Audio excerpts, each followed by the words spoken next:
குருதி என்பது கோயில்களில், குறிப்பாக பத்ரகாளி கோயில்களில் தெய்வங்களை மகிழ்விக்கவும், தீய சக்திகளை விரட்டவும், துரதிர்ஷ்டங்களிலிருந்து விடுபடவும் செய்யப்படும் ஒரு முக்கியமான காணிக்கையாகும். இது பத்ரகாளியின் கோபத்தை தணித்து ஆசீர்வாதங்களை பெற உதவும் என்று நம்பப்படுகிறது. குருதி என்றால் என்ன? குருதி என்பது ஒரு பூஜை விதியாகும். இதில் மஞ்சள் தூள், சுண்ணாம்பு, சில சமயங்களில் அரிசி மாவு மற்றும் செம்பருத்திப் பூக்கள் ஆகியவற்றை கலந்து ஒரு சிவப்பு நிற திரவம் தயாரிக்கப்பட்டு தெய்வங்களுக்கு படைக்கப்படுகிறது. இது இரத்தத்திற்கு பதிலாக வழங்கப்படும் ஒரு காணிக்கையாக கருதப்படுகிறது.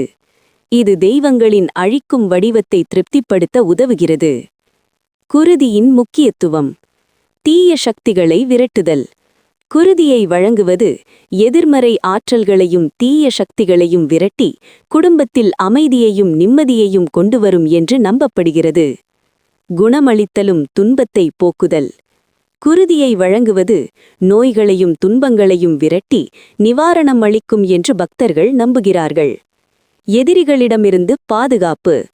எதிரிகளிடமிருந்து தீங்கை தவிர்க்கவும், வாழ்க்கையில் உள்ள தடைகளை அகற்றவும் தேவியின் ஆசீர்வாதங்கள் நாடப்படுகின்றன. தெய்வீக பாதுகாப்பு. தெய்வங்களை, குறிப்பாக பத்ரகாளியை மகிழ்விக்கவும் அவர்களின் ஆசீர்வாதங்களை பெறவும் குருதி ஒரு முக்கியமான காணிக்கையாகும்.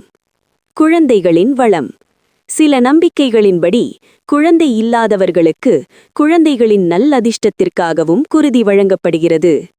சடங்குகள். குருதி தயாரிக்கும் முறை: சுத்தமான மஞ்சள் தூள் மற்றும் சுண்ணாம்பை ஒரு குறிப்பிட்ட விகிதத்தில் தண்ணீருடன் கலந்து ஒரு சிவப்பு நிற குவளை தயாரிக்கவும். பசை தயாரிக்கப்படுகிறது. ஒரு வண்ண திரவம் தயாரிக்கப்படுகிறது. சில சமயங்களில் அதில் சிவப்பு மலர்கள் அல்லது பிற சிவப்பு நிற பொருட்கள் சேர்க்கப்படுகின்றன. சமர்ப்பணம்.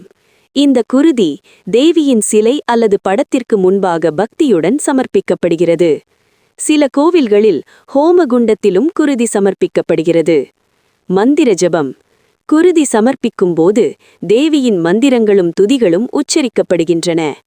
அர்ப்பணிப்புகள்.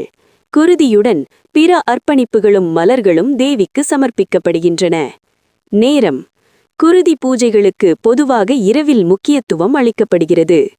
குருதி என்பது பக்தி, நம்பிக்கை மற்றும் சடங்குகளை ஒன்றிணைக்கும் ஒரு முக்கியமான அர்ப்பணிப்பாகும்.